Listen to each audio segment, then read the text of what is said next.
You're watching HelloNation.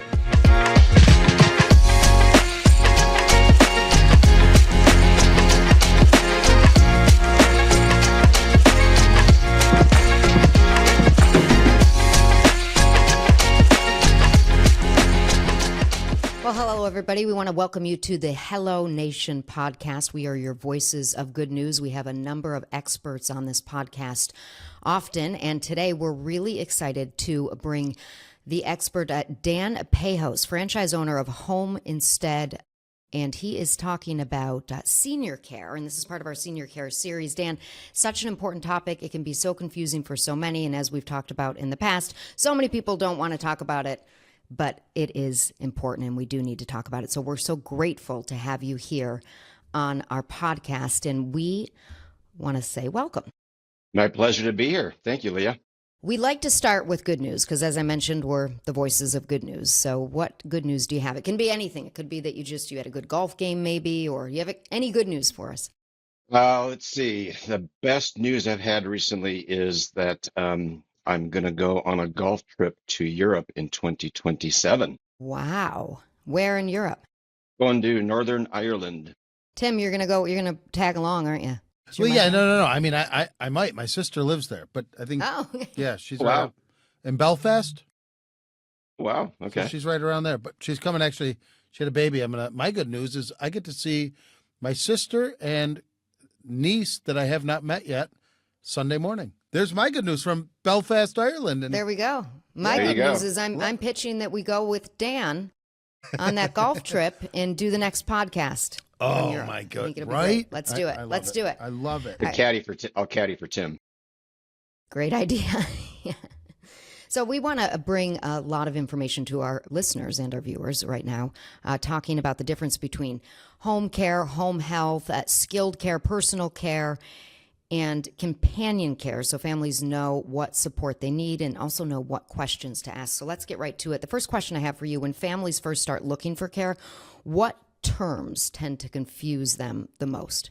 So a lot of times we find the initiator of the call is the daughter, the adult daughter. Not to throw us sons under the bus, but when we start hearing we've got elder care issues, typically it's the daughter that calls first. She's the one that typically is involved with a lot of the day-to-day for the last couple of years.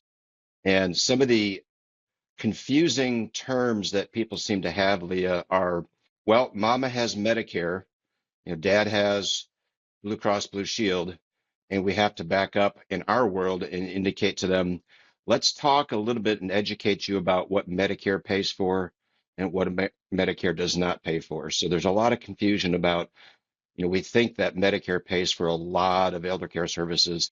And as we get into this podcast, we'll find out there's a lot it doesn't, unfortunately. Let's talk about that right now, because that's a big question that I have. Like, when I'm thinking about care for my father, what does it cover? What doesn't it cover? What confuses people the most when it comes to that topic?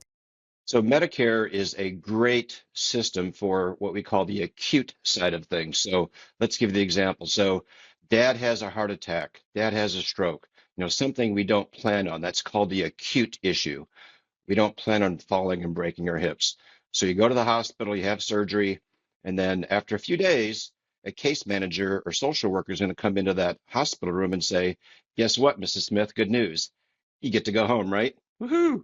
Now, the social worker is going to say, we're going to have to line up a lot of support services. We're going to go over those. So Medicare will pay for home health care for a number of days. Now, home health is where a nurse is going to come in and perform a skilled need. And a doctor has to order that. So those are the three conditions. It has to be ordered by a doctor, skilled need, and performed by a nurse. So that nurse is going to come in for half an hour and check a decubitus ulcer. So she'll do that for half an hour and then she leaves and she'll see, 10 patients a day. On the other hand, home care is going to provide a home health aide, a certified nursing assistant, a caregiver to come in, say 6, 7, 8 hours a day to help with what they call activities of daily living, which we can get into. But those are things that you and I take for granted, but someone after a heart attack or stroke or has broken a hip cannot do. And those are 5 things. Activities of daily living are bathing, dressing, ambulating, transferring, and meal preparation. Yeah, I'm glad you brought that up because you're right. I mean, my sister had a stroke, and those are just the simple things that she still can't do to this day. But we're so grateful that she's here and she's good considering. But I think you summarized my next question, but I just want to drive it home for our listeners so that they understand. There is a difference between home care and home health. So how would you categorize those two in simple terms? Home health is a skilled need that's going to be performed by a nurse for half an hour and she'll leave. Home care is where a CNA or home health is going to help for 6, 7, 8, 12 hours a day with bathing and dressing and ambulating and transferring. So nothing is going to come up to the medical side. Home health is medical. Home care is a non-medical assistance, and that's private pay. Typically, home health is Medicare reimbursed. Home care is private pay. Home care is private pay. That's an important distinction because if you can't afford it, what do you do? A lot of families, of course, avail their own family members. So a lot of times on the chronic side, which we haven't touched on, so the acute side is what we've just discussed with a heart attack or stroke, which is something, again, we don't plan on. But what if mama has been dealing with dementia or Alzheimer's for the last 3 years, and the 3 adult children have been sharing the load to help come over and get mama up, get her bathed, get her dressed, and watch her because she might be a wandering risk, make sure that she's going to bed early because she may have sundowners. So a lot of families are providing unpaid home care by themselves until they reach the point, which again, we'll get into this, where they reach out for help on a private pay basis. So what kind of needs might point a family towards non-medical home care? If it's on the chronic side and we've been caring for mama with dementia, what prompts a call to an outside provider like Home Instead is incontinence, especially for adult son. I'll take care of mama, but I'm not going there if mama starts getting incontinent. Same thing with the daughter. That's a term I know. I'm familiar with just because of what my family's been through. My sister. But can you explain to our listeners who don't know what that term refers to? So I mentioned the activities of daily living, right? There's 5 of them. One of them that I mentioned is being able to toilet by yourself. So that's where if you're incontinent, you can no longer toilet by yourself. So you're going to wear the adult products like Depends. But oftentimes, that's where the family members are saying, we're going to probably need to start reaching out for some help. Tim, you had a question or a comment? Yeah, it's such a scary, sad, overwhelming conversation right here in general, right? But how often are you hearing about the families who go, we can do this, and then start getting into it and go, we don't want to do this? How often are you finding that families are become very quickly overwhelmed? Over the 29 years that I've been doing this, I actually counted this just a few months ago. I believe I've been in about 2,400 living rooms over those 29 years. So I'm sitting in a lot of family rooms or living rooms where there's the parents and the adult children. And I can pretty much tell you in the first 5 minutes if families have discussed any type of elder care or if they have not. So Tim, it's pretty prevalent if the family hasn't ever broached this subject, which is tough. It's difficult because parents don't want to tell kids about their finances, about their deficiencies. That's natural. As we get into the podcast, we'll talk more about some strategies to initiate difficult conversations. But those are challenges where if they've not talked about it, it's a difficult road to hoe unless on the other side, families, I can tell if they've had conversations, they've got powers of attorney, they got their legal house in order, they've talked about who is primary caregiver of the sibling. So it can either be a difficult challenge or a manageable challenge. It's never easy, but I say manageable. What are some examples of daily support? You've talked about this a little bit, but I want to just make sure that we outline all of the daily support that families may not realize are available. I'll start out by saying there's a natural, and this is a common tale. So a lot of families are dealing with, and they think they're the only ones dealing with this, but it's a very common tale, and that is reaching out for help and knowing it's okay to ask for help. Asking for help is not failure. A lot of families, adult children, the wives especially, will feel like we have to bear the burden of this ourselves. For the wife especially, playing the martyr, that can lead to difficult challenges down the road. Go ahead, Leah. You want to say something? I can tell. Yeah, I was going to say, I know I'm listening to you, and if I'm a listener, I'm asking the question, well, who do I call? Who do I call? Because sometimes you're panicked, especially if you've waited to the last minute and something's already happening with your loved one. So, what is the first call that I could make? The first call, I tell families this: be brutally honest about which of the family members, and let's just pick on the children, has the best rapport with mom or with dad.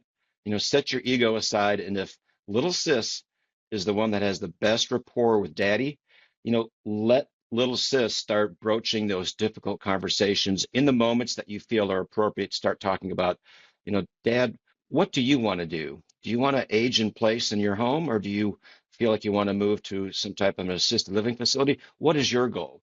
And of course, it may take 10, 15 attempts.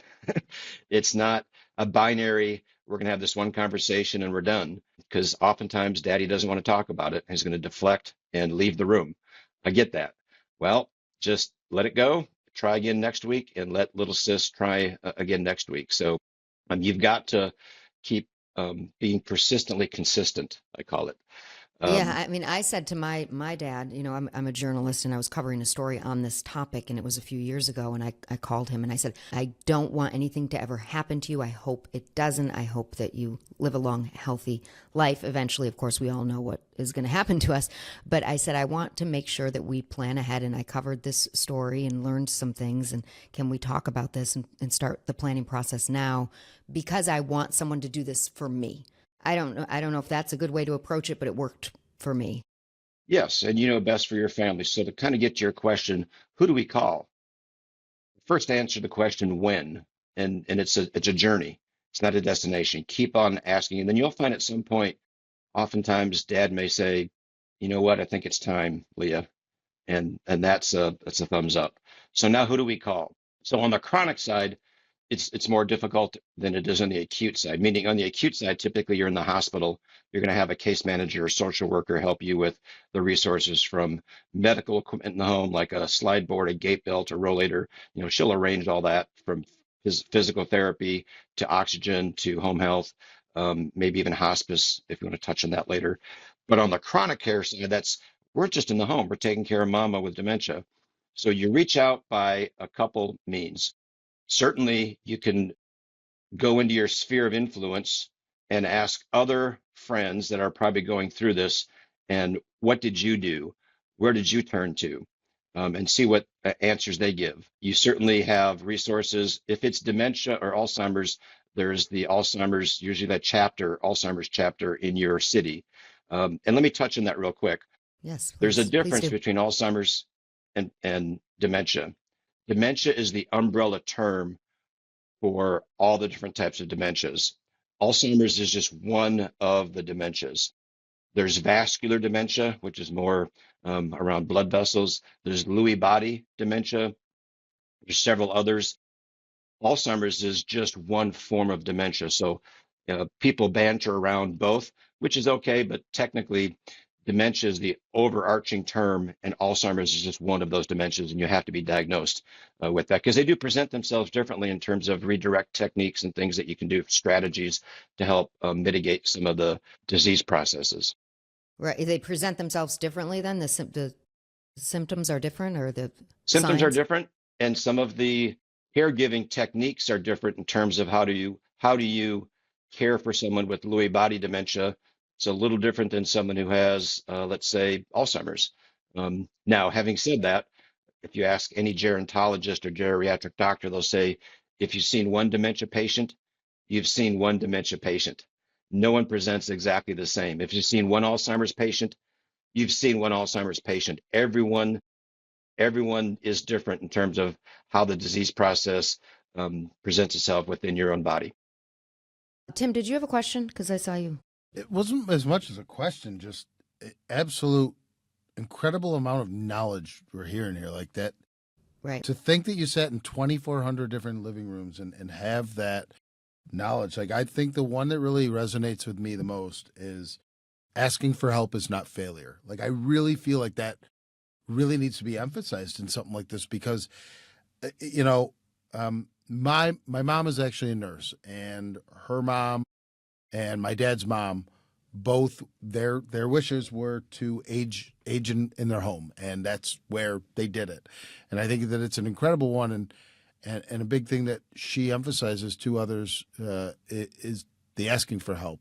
Unfortunately, there were times I don't think that she did and should have asked for more help, but I absolutely this is just eye opening and incredible. So yeah, Yeah, Dan, Yeah, thank you. Clearly an expert. clearly an Well, expert. Yes. I remember being in one living room, for example, and I never judge because you never know, but there was a brother and a sister, and the sister was an artist, and the brother was a vice president of a Fortune 500 company. Who do you think was in charge of Mama's care? The daughter. The daughter. And the son just acquiesced to the daughter as if, he's in charge of 5,000 people, but in that living room, it was his She sister was that in was in charge. charge. She Yes. was in charge. Yep.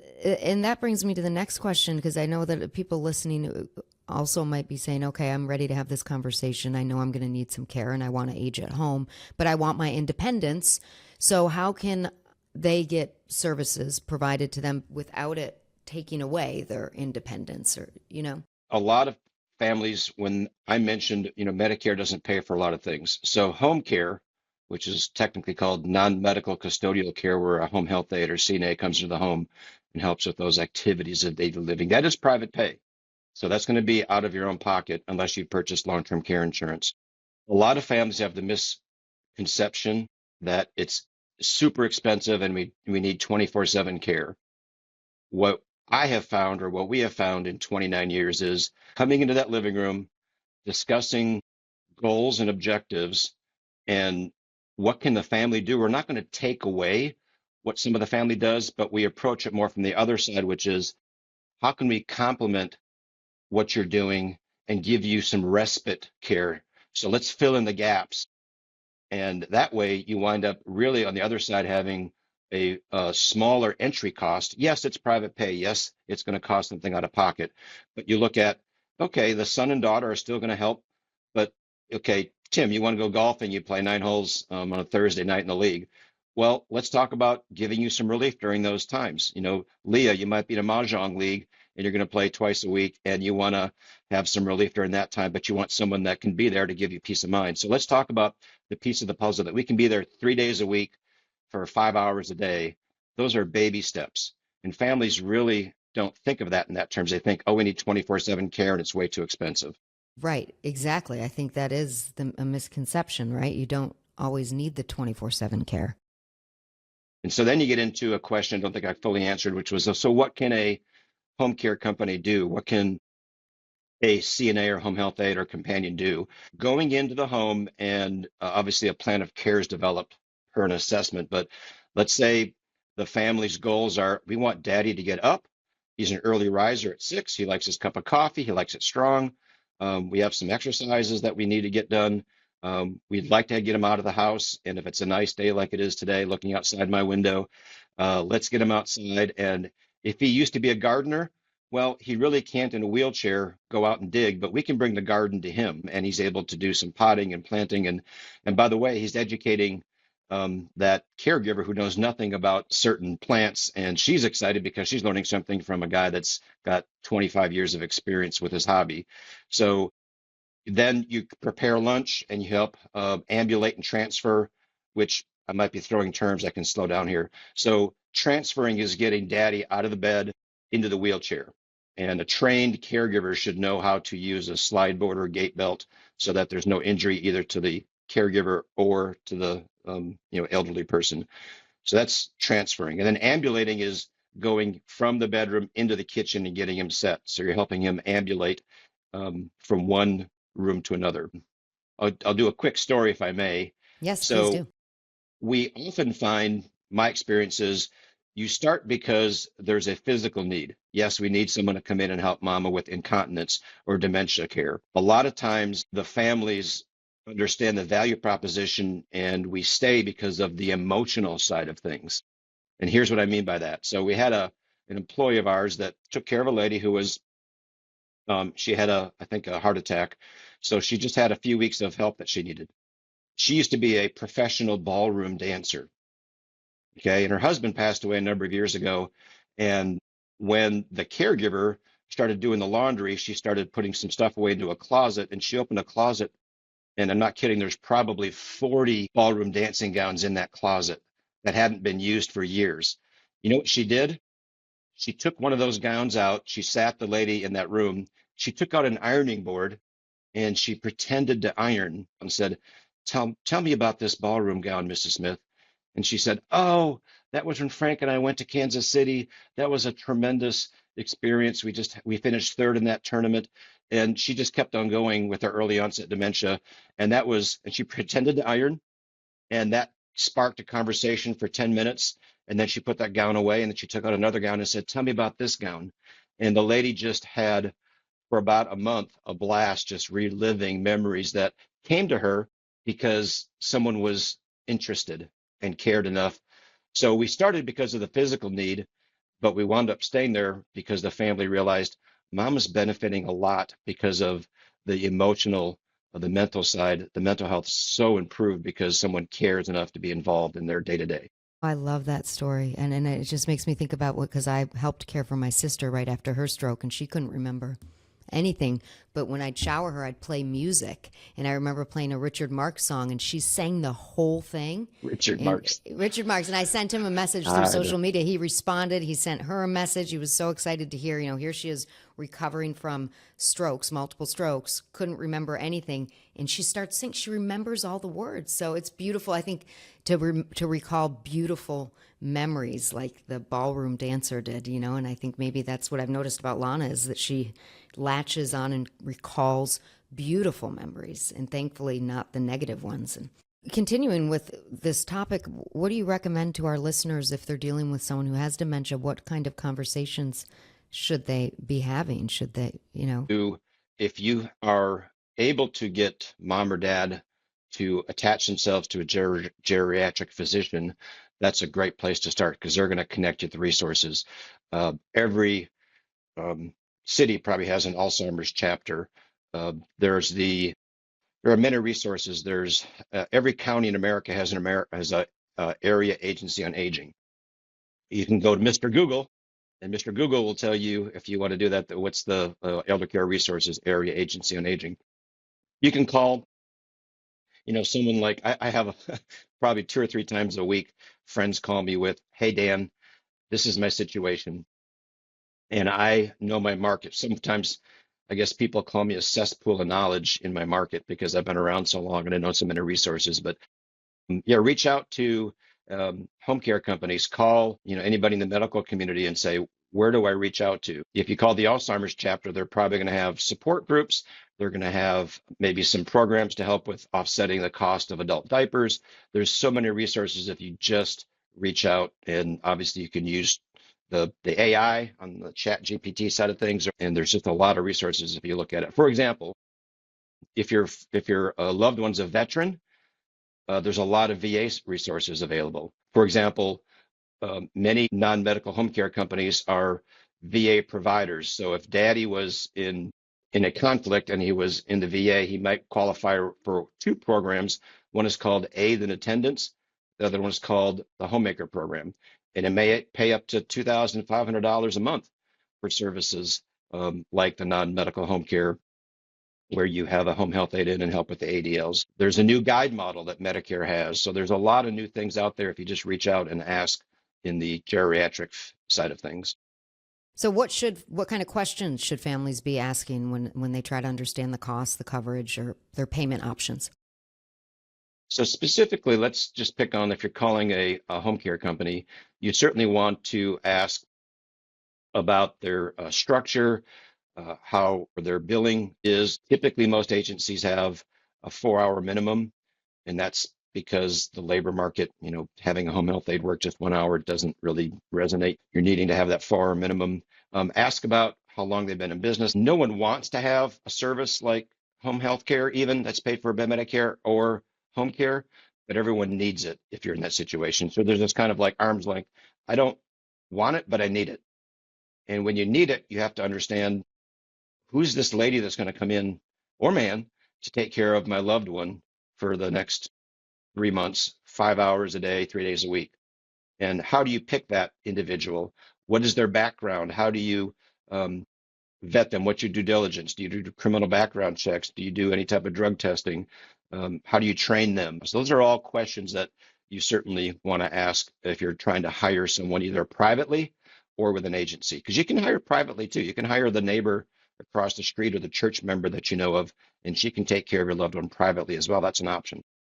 Right, that is an I've talked about that before from a journalistic standpoint, but I think it varies in states, correct? Does it? I mean, if I want to be a home health care provider for my father, can I?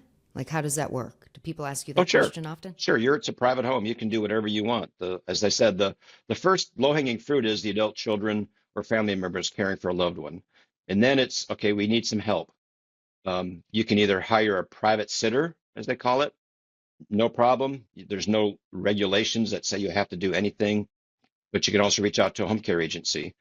And the home care agency is probably going to have a little more due diligence. They're going to have a little more protections in terms of bonding and insuring, that kind of thing. But it can be done very, very successfully if you hire a private sitter, and just knowing kind of your risks of managing that. Yeah, and what I was referring to though is there are some government programs I know, and I think that probably does vary by Oh, state as far as being paid, paying a family member or loved one or someone to be that so home what care. I'm aware of, Leah, is what they call Medicaid waiver programs is actually only going to kick in if you spent all your assets. You probably had to plan with an attorney 5 years prior because there's a 5-year look back. So unfortunately for Medicaid, that means you've spent all your assets and you have very little left. However, you might qualify in that case for the daughter to become the main caregiver for dad, and Medicaid will pay the daughter on an hourly basis to care for her dad in a lot of states. Yes. It's And so as good you to know, know. I don't think there's a question that you don't know the answer to, and I love that, and our listeners love it. So common mistakes that families make when they're comparing care choices. get your legal house in order. As I said, when I'm in a living room, I can tell probably in the first 5 minutes if families have talked about this or not. But start talking about the legal side of things. Obviously we think of a will, power of attorney, some of those things, but also just where things are and who do I talk to. I don't need to know how much money you have, dad, mom. I don't need to know that as the adult child, but I do need to know where the accounts are, who to talk to, who's your CPA, who's your financial planner. Give me his name and number or her name and number, just so you start those conversations that you have a starting point. So a lot of families who has their wills and their estates and all that in place, so that if something happened to you, would your children know what to do and who to call? Mine would not, and that's a good question. That's a very good question because I kind of I've talked so much about this topic, and like I said, I did reach out to my father at one point, but I don't have my house in order. So that's good advice. It's never too soon, right? Is that what you? That's correct. If you're, I don't know how your children are, but if they're getting to that point of being teenagers, again, they 17 don't and need to know. 22. They're Yeah, old enough. they Yeah. don't need to know how much. They don't need to know anything about the dollar amounts, but where things are, who, especially who's the CPA, because the CPA could take it from open up a lot of doors. Who's the financial planner if you have one? Um, who's the responsible family member that you're going to call? So if I'm in the hospital, I know two family members that I want by my bedside because they're going to make sure that I get what I need in case, the nurse isn't responding well. I know which two I want for that. Now on the financial side, I know which two people would be for that, and they're very different people. They're not the same people.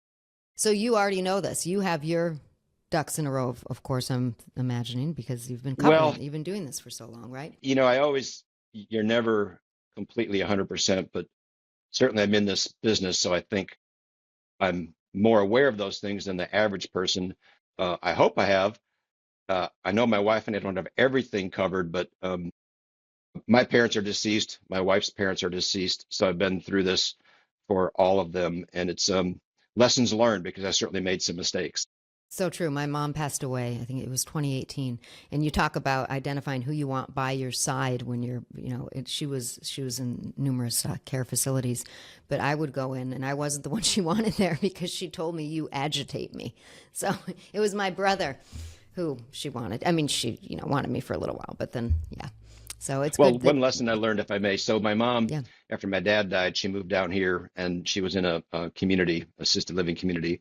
And I was in charge of all her affairs. So I remember getting her Social Security check. And I said, Mom, I'm going to get this direct deposited for you so you don't have to worry about getting the check and having to run to the bank, because she was starting to get to the point where driving was a bit of an issue. And she said, You're going to do what, son? And I said, Well, I'm just going to get what's called direct deposit. So it'll be automatically deposited your Social Security check. She said, Well, let's go to lunch. I said, Okay. So we went to lunch that week and she brought her check with her and she said, I want us to go to the bank. I said, Okay, Ma. So we went to the bank, Leah, and I helped her get out of the car. I helped ambulate her, transfer an ambulator into the lobby. And not kidding, we walked into the lobby and three of the employees said, Hey, Miss Ann, hey. And it was a social event for half an hour. And she said, This is my son I've been talking to you about. This is my son that I moved down here for. And we talked for half an hour with probably three different people, and she knew all about their lives. And we left, and I went back in the car, and she said, Son, if you take that check away from me and do the what you call this direct deposit, you're taking away a social event that I have once a month for this. My And you goodness. add up I those just got moments, and I goosebumps. realized I am acting on what I think is my mom's best interest, but I wasn't listening to her. And she taught me a very important lesson in that moment, which is I thought I was doing the right thing as a son, but I was not. And you have to listen and ask, what do they want? What are their goals? And I never forget how my mom just always put me in my place. And I was like, Ma, we're letting you get that check. And as long as you can drive, you're good to go. And she said, Thank you, son. What was her name? And And I love that she, through action showed you what she'd be missing instead of just saying, no, you're not going to do that because it's going to do that. She showed yeah, you, and right? exactly. That's my point is she showed me, and there's a lot of value in, I mean, Tim, you're, I'm speaking right up your language here, which is there's an emotional part of it, and you've got to have a bit of theater and talk about what this means. And instead of saying, showing is a big part of um, achieving certain goals. Yeah, but Dan, you know what else you did though? You listened and you were receptive to listening. And I think too often, like I would imagine, right? Not in this yet, but you would think, I know what's best, and it's not listening. And I think listening is so vital. Yeah, I'm the expert. I'm the one in this industry. I should know. But my goodness, did I miss the boat on that one? And my We're mom put me in always my learning. place. Yeah. Yeah, but We're right always there though, learning. you just showed your expertise even more from an experience you had. Right. And that's where I believe a lot of things you can read it in a book, but put yourself in a situation like the listening and kudos to Miss Ann for Yes. bringing you there and the team doing it. Like you Good pay, job, Ben. man, you are a picture painter because I can see you pulling the door open in that bank and walking in, and I don't know, I almost see everybody coming to see your mom and you, and I love it. How long was she in Birmingham from where she was that she had these relationships? Like, man, that what your mom had. Like, how long was she Yeah, that there that she generation, had? she loved relationships. So after my dad died, my mom moved down here and she had to her credit, a whole new life for 11 years before she passed away. And she made a whole new memories. It was just, I was so proud of her because she could have easily sunk into her chair, turned on the TV, sat, and probably declined within a couple of years. But she did not. And she started in a new church. She started new relationships, new banks, and all that. And she leveraged everything into, the glass is half full, not half empty type of thing. So she lived Tim for another 11 years, and she was very productive for those 11 years. I was very proud of her after my dad died. I How old love was that. she?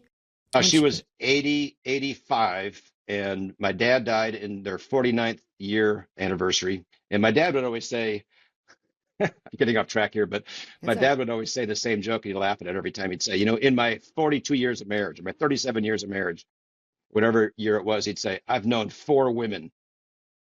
It just all happened to be the same person. She had many different She sides had to many her. different sides to her, yes. Yes, yes, that can be a blessing, I think. He never was bored, I'm sure. So we've covered so much, and I want to make sure that we don't leave anything out. Is there anything else that you want our listeners to understand, or perhaps anything that you wish that they knew more about? Most families will say, we wish we would have started getting involved with my parents' decline sooner and more intentionally, and having the adult children, even the spouse, be more involved.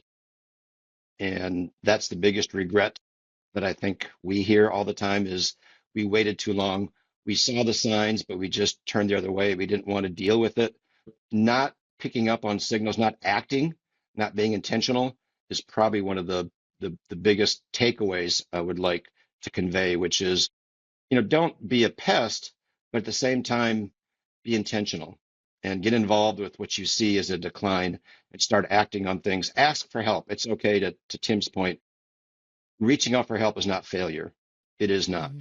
You don't play the martyr. It's okay to ask for help and just ask questions, ask family, ask church members, get a geriatric doctor, call a home care agency. Just start researching. There's no harm, no foul. At least you're educating yourself on what's out there with the Alzheimer's Association. You name it. There's a lot of resources if you just reach out. Great. And we want all our listeners to also share this podcast with others so that we can spread the word about how to plan for all of this. Are you guys ready to have some fun and learn? Our listeners can play along too. Maybe they'll get these right. Maybe they won't. So we're going to play a game called Hello, Goodbye. I'm going to read a statement, and you're going to tell me if it's a hello, which is a yes, that agree, or a goodbye, which is a no, and explain why. So the first question is, home care and home health mean the same thing? Goodbye. As we've talked about, they're not the same thing. Home health is Medicare reimbursed. It's a skilled need, and it's really short term. Home care is more long-term chronic care, and it's private pay. All right. Wow. The next question is... I got sound effects for you, Dan. Wow. You're doing so well. I got to do well too for you. And we're just There you getting go. started. In some cases, families may benefit from both home health and home care support. Hello. Yes, they're not mutually exclusive. You certainly can avail yourself of home health, even hospice, and non-medical home care. They are complementary, not adversarial. All right, the next question, is this a hello or a goodbye? Home care can help with daily support like meals, transportation, reminders, personal care, and companionship. Hello. Yes, those are the sweet spots. So activities of daily living are what you and I take for granted, but that's where someone is now deficient after that heart attack or stroke. And they're hopefully just for a short period of time going to need some to get them up and back in their feet, maybe for a few weeks, a few months, because oftentimes it's short term. So definitely hello. Hello. And we're going to go to the next one is hello or goodbye. Families should wait until there is a crisis before asking about care. It's a hard goodbye, but unfortunately, it's a common tale. A lot of families, and it's difficult. A lot of families just don't want to go there. It's easier to just let it go, Live let in it slide. denial. Yeah, we want You to got to live in denial and not reach out for help. Again, it's perceived as failure. You got to keep pushing, pushing. So, yeah, do not wait. Start when you see those signs, getting involved, and you'll benefit from it. Believe me. The next one, if someone needs skilled nursing, therapy, or wound care at home, the family should ask whether home health is the right fit. That's a hello. So a skilled need like wound care, that should be done by a nurse, and therefore a doctor is going to order that, and Medicare therefore would pay for it. So definitely reach out on the acute side. But again, if you have a geriatric doctor, they're going to quarterback a lot of this stuff and just cut through all the confusion and the noise to help you with these types of decisions. All right. A care pro can support a person's routine without taking over their independence. That's a hello. And that's a fine line because the physical side does follow a lot of what the mental side does. So we want to get you back on your feet. That means you've got to get up and do some of the exercises. And if you want to just sit there and watch TV and not do those, then that's difficult. So yes, there's a fine line between us pushing or a home health aide pushing to get you active and let's get out and walk versus, I don't want to. Well, we certainly are an encourager, and that's a fine line, but you definitely want to try and do the bias or the default to being active versus inactive. All right, the next one. Home care is only for people who need help every day. Hello or goodbye? That's a goodbye. Talked about earlier, the misconception is home care is super expensive because we need 24/7 care. What we find is oftentimes we can just start with crawling before you walk, before you run. So oftentimes we're like, yeah, the family can take care of these Saturdays and these evenings, but let's fill in on the respite side that gives the son or daughter or the wife a break just a few days a week for 4 or 5 hours and start from there. And we're going to end with a big one, a big take-home message, a big hello or goodbye. Asking questions early can help families make a calmer, more informed decision. Hello with all capital letters.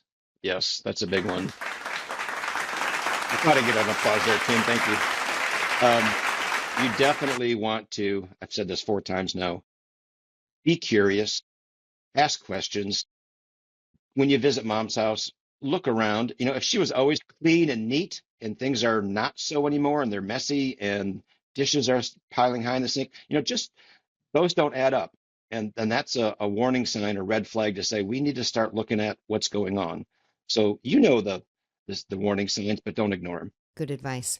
Well, thank you so much. Anything else that we left out that you want our listeners to hear? If you saw this and you've learned something, a couple nuggets, you're 80% ahead of the ball game with what others are just not aware. It's very difficult to explain to people what this journey is like if you've not been through it. Don't think that you're failing. Reach out for help. It's okay to ask for help, and don't play the martyr. Yeah. Part of the journey of life. Dan Pahos, thank you so much for your expertise. We really appreciate it. From Home Instead, thank you. Leah, Tim, thanks for having us. All of our listeners, we want to thank you as well. We are HelloNation. We are the voices of good news, and this is good news when you can plan ahead and make sure that things go smoothly throughout your life, including end of life. So we appreciate all of you listening.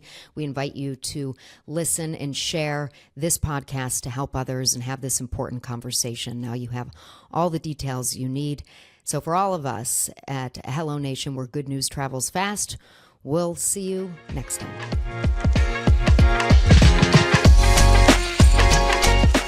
Thanks for watching HelloNation.